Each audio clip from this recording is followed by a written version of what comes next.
इश्क लिखियल भलो न कजे कदे सरेआम। बरकत जागी रानी मोर ज़ादा मीराली केॾो पाण थी विया हूं दिसु बदनाम।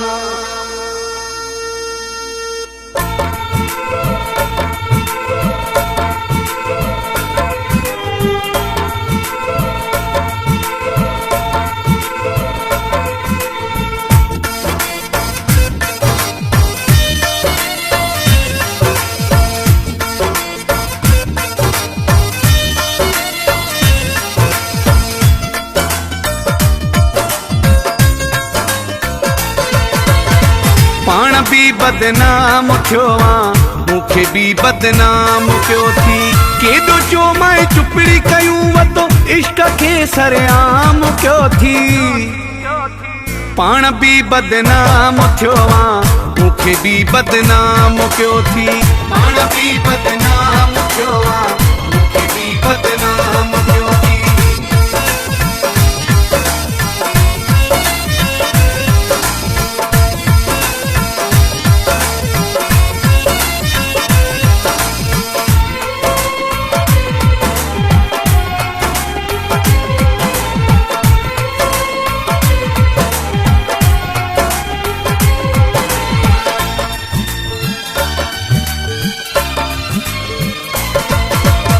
केॾो चो माए कंदन खे भी कन हूंदा थी प्यारा। खिली ॻाल्हाइण वारा अक्सर दुश्मन हूंदा थी प्यारा।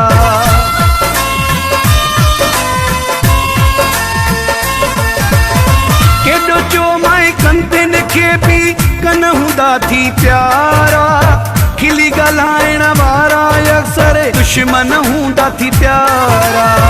तू भी सुख सां कोन सुतो मूंखे भी बेआराम कयो थी। पाण भी बदनाम थियो मूंखे भी बदनाम कयो थी। पाण भी बदनाम थियो मूंखे भी बदनाम कयो थी।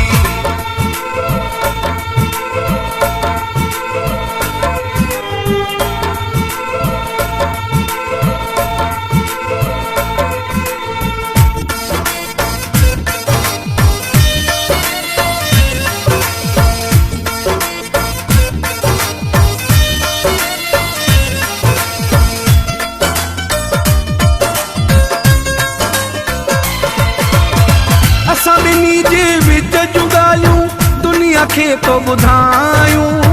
अहिड़े ॻाल्हियुनि जे करे ॾिस पाण परे ॿई आहियूं।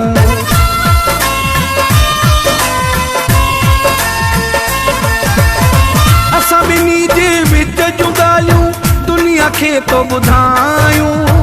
अहिड़े ॻाल्हियुनि जे करे ॾिस पाण परे ॿई आहियूं। मुंहिंजी इज़त शोहरत खे केतिरो नीलाम कयो थी। पाण भी बदनाम थियो मूंखे भी बदनाम कयो थी। पाण भी बदनाम थियो मूंखे भी बदनाम कयो थी।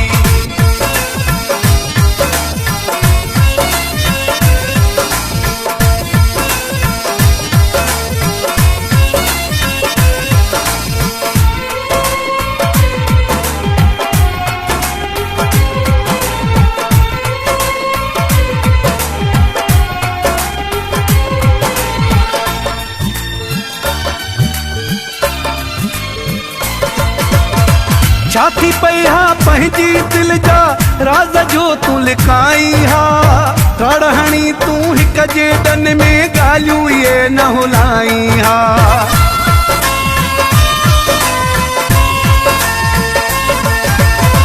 छा थी पई हा पंहिंजी दिल जा राज़ जो तूं लिकाई हा। कड़ हणी तूं हिक जे डन में ॻाल्हियूं इहे न हुलाई हा। वक्त लाहि सिरो ही असां ज़ुल्म जानी जाम कयो थी। पाण भी बदनाम थियो मूंखे भी बदनाम कयो थी। पाण भी बदनाम थियो मूंखे भी बदनाम कयो थी। केॾो चो मां चुपड़ी कयूं वतो इश्क खे सरेआम कयो थी पाण बि बदनाम थियो मूंखे बि बदनाम कयो थी पाण बि बदनाम थियो मूंखे बि बदनाम कयो थी पाण बि बदनाम